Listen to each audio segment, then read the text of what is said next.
Le mystère de Babylone et la mère et l'enfant et les histoires des déesses mères a façonné notre monde. Découvrez l'origine païenne babylonienne et culte de la Vierge Marie du catholicisme. L'histoire de nos racines païennes, à nous de dévoiler leur mystère. Célébrez les déesses mères. De Sémiramis à Cybèle, de Cybèle à Isis et de Isis à Marie. L'origine babylonienne du culte de Marie et l'enfant de l'Église catholique romaine a son origine. Les Babyloniens, dans leur religion populaire, adoraient par-dessus tout, une mère déesse, et son fils, qui était représenté, dans les tableaux et par des statues, comme un petit enfant dans les bras de sa mère. De Babylone, le culte de la mère et de l'enfant se répandit jusqu'au bout du monde. En Égypte, la mère et l'enfant étaient adorés sous les noms d'Isis et Osiris. En Inde, même aujourd'hui, sous les noms d'Isis et Iswara. En Asie, c'est Cybèle et Décius. Dans la Rome païenne, la fortune est Jupiter Pué, ou Jupiter l'enfant. En Grèce, Cérès, la grande mère avec un nourrisson au sein. Et même au Tibet, au Japon, en Chine, les missionnaires jésuites ont été bien surpris de trouver la contrepartie de la Madone et son enfant adoré aussi dévotement que chez eux. L'original de cette mère si généralement adorée était Sémiramis. Cette belle mais misérable reine de Babylone était, dans sa personne elle-même, un modèle de convoitise et de dérèglement. Elle était adorée par les Babyloniens et par d'autres peuples de l'Orient sous le nom de Rhea, la grande déesse mère.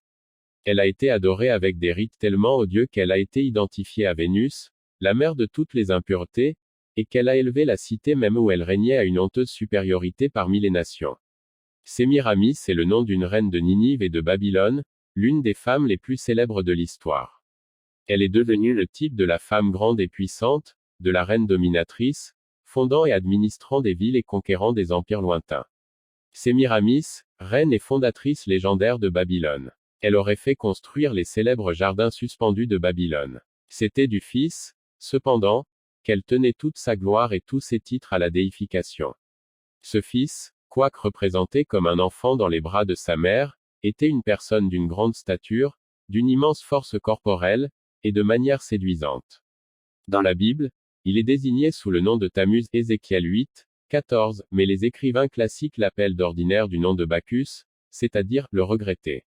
Le nom de Bacchus ne rappelle qu'une idée de débauche et d'ivrognerie, mais on sait que dans toutes les abominations qui accompagnaient ces orgies, on poursuivait ouvertement ce grand but, la purification des âmes, c'est-à-dire leur délivrance du péché et de ses souillures.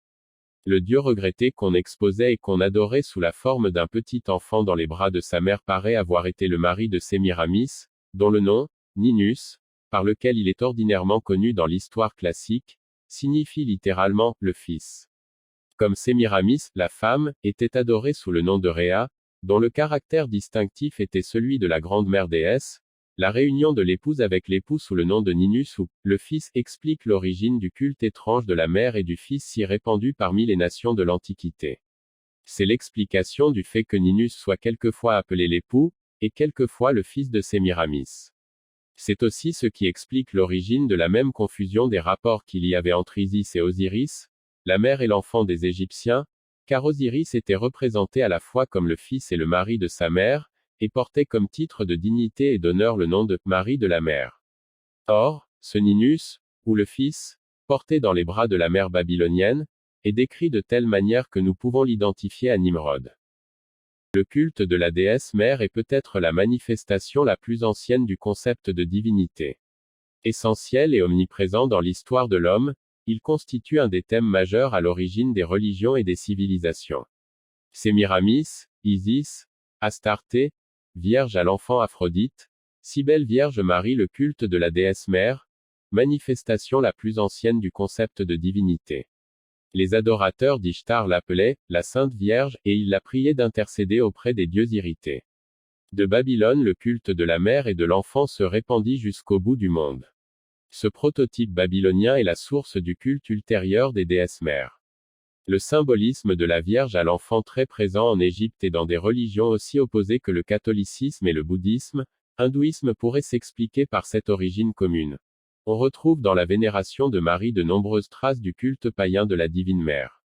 Ishtar, prototype babylonien, source du culte des déesses mères de Babylone, le culte de la mère et de l'enfant se répandit jusqu'au bout du monde. Les principaux déesses. Sémiramis, Isis, Inanna, Ishtar, Aphrodite, Vénus, Astarté, Artémis, Rhea, Cybèle, Shiva, Maïa, Artémis d'Éphèse, Diane, Athéna, Ishtar Atargatis, Marie, Mère de Dieu, etc. Le culte de la mère et de l'enfant était très répandu en Égypte. On représentait souvent la déesse mère Isis portant la couronne de la reine du ciel et tenant Horus l'enfant sur ses genoux. Cette image ressemble beaucoup à celle de la Vierge et de l'enfant du catholicisme. On a établi un rapport étroit avec la grande Artémis des Éphésiens, acte 19, 28, et les grandes déesses d'autres peuples. Elle présente d'étroites analogies avec Cybèle la déesse phrygienne et d'autres représentations féminines de la puissance divine dans les pays d'Asie, Ma de Cappadoce, Astarté de Phénicie, Atargatis et Miléta de Syrie, et l'on peut penser que toutes ces divinités ne sont que des variantes d'un seul et même concept religieux. Artémis d'Éphèse, le corps de la déesse est gainé dans une étroite tunique, ornée de rangées de seins superposés ou de testiculés de taureau, symbole de fécondité. Elle est coiffée d'un haut calatos. On la représentait avec tous les attributs de la mère des dieux et comme telle elle portait une couronne de tours, ce qui rappelle la tour de Babel. Artémis d'Éphèse. Éphèse fut le creuset où le culte païen de la déesse mère fut christianisé et transformé en dévotion fervente vouée à Marie faite mère de Dieu, le Dieu qui a fait le monde n'habite pas dans des temples faits à la main. Apôtre Paul aux Athéniens. Acte 17, 24 à 29. Éphèse fut le creuset où le culte païen de la déesse mère fut christianisé et transformé en dévotion fervente vouée à Marie faite mère de Dieu. C'est aux chrétiens d'Éphèse que l'apôtre Paul avait annoncé une telle dérive. Acte 20, 17-30, de Thessaloniciens 2, 3. En 431, le troisième concile œcuménique tenu dans cette ville proclama Marie Théotokos, mot grec qui signifie « qui enfante Dieu ». L'emploi de ce titre par l'Église catholique fut déterminant dans le développement de la doctrine mariale. Éphèse, où le culte païen de la déesse mère fut christianisé. Les notions catholiques de mère de Dieu et de reine du ciel, bien que postérieures au Nouveau Testament, nous reportent à des pratiques historico-religieuses orientales bien plus anciennes.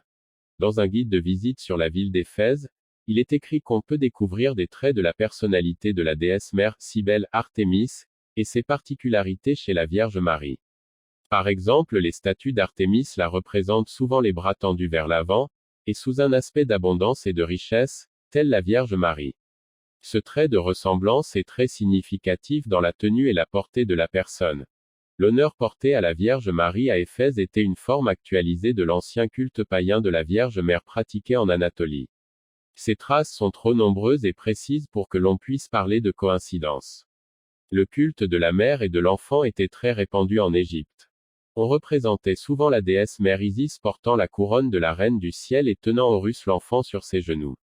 Cette image ressemble beaucoup à celle de la Vierge et de l'enfant de la chrétienté du catholicisme. Ce symbolisme très présent en Égypte et dans des religions aussi opposées que le catholicisme et le bouddhisme pourrait s'expliquer par cette origine commune babylonienne. Le culte de la mère et de l'enfant.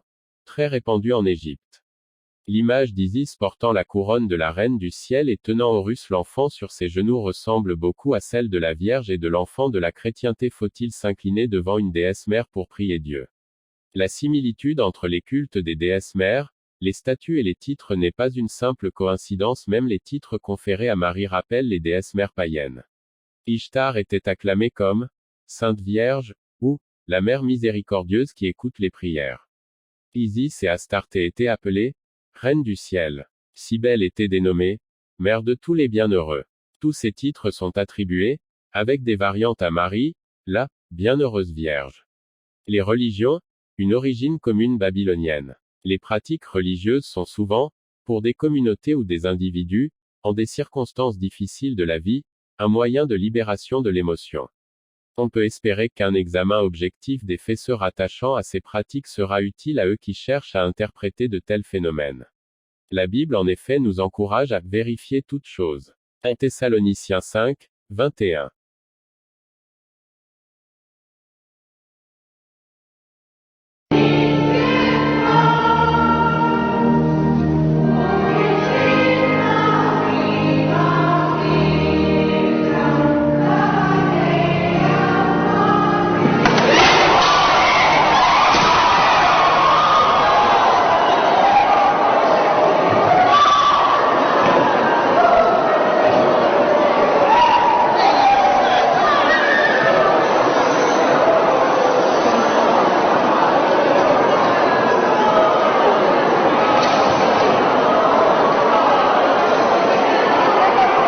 piège de l'idolâtrie, philosophie et tradition d'homme.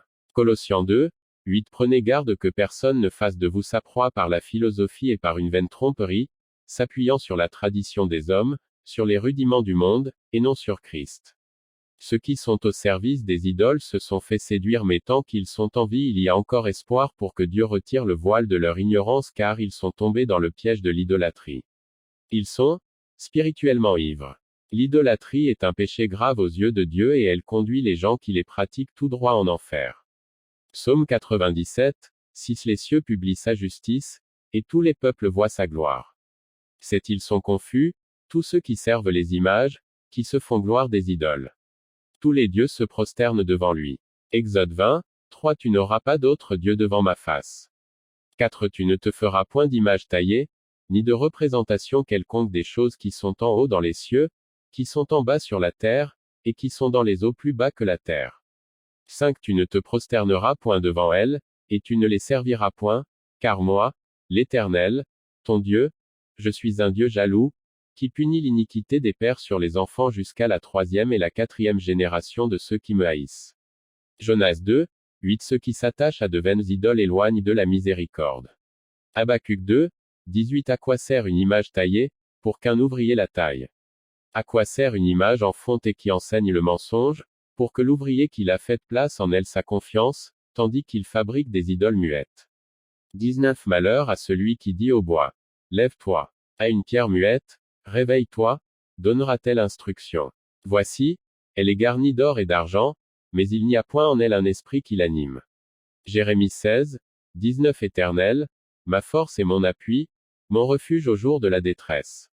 Les nations viendront à toi des extrémités de la terre, et elles diront: nos pères n'ont hérité que le mensonge, de vaines idoles, qui ne servent à rien.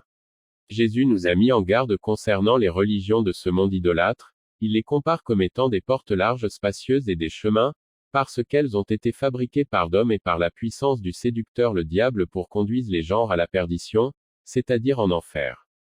Matthieu 7, 13. Entrez par la porte étroite. Car large est la porte, spacieuse est le chemin qui mène à la perdition, et il y en a beaucoup qui entrent par là. 14. Mais étroite est la porte, resserré le chemin qui mène à la vie, et il y en a peu qui les trouvent. Jésus est la seule petite porte étroite et le seul vrai chemin qui conduit les gens à la vie éternelle. Luc 13, 24. Efforcez-vous d'entrer par la porte étroite. Car je vous le dis, beaucoup chercheront à entrer, et ne le pourront pas. Jean 10, 9. Je suis la porte. Si quelqu'un entre par moi, il sera sauvé. Il entrera et il sortira, et il trouvera des pâturages. Jean 17, 3. Or, la vie éternelle, c'est qu'ils te connaissent, toi, le seul vrai Dieu, et celui que tu as envoyé, Jésus-Christ. Toutes les religions sont des religions idolâtres, elles séduisent les gens et les manipulent. Les Romains contrôlaient un vaste territoire, composé d'une multitude de religions locales. Petit à petit, ils vont idolâtrer Marie et Jésus, comme les autres idoles de leur territoire. La statue d'une mère avec son fils dans les bras était très courante dans l'Empire romain, et même jusqu'en Inde. Il y avait même une statue de Marie tenant Jésus dans ses bras dans la Kaaba. Acte 4. 11, 12. Jésus est la pierre rejetée par vous qui bâtissez, et qui est devenue la principale de l'angle. Il n'y a de salut en aucun autre, car il n'y a sous le ciel aucun autre nom qui ait été donné parmi les hommes, par lequel nous devions être sauvés.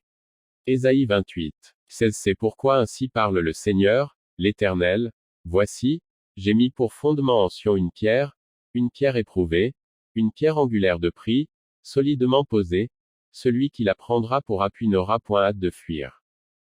3. Or, la vie éternelle, c'est qu'ils te connaissent, toi, le seul vrai Dieu, et celui que tu as envoyé, Jésus-Christ. Jean 3.16. Car Dieu a tant aimé le monde qu'il a donné son Fils unique, afin que quiconque croit en lui ne périsse point, mais qu'il ait la vie éternelle. Marc 16, 16. Celui qui croira et qui sera baptisé sera sauvé, mais celui qui ne croira pas sera condamné.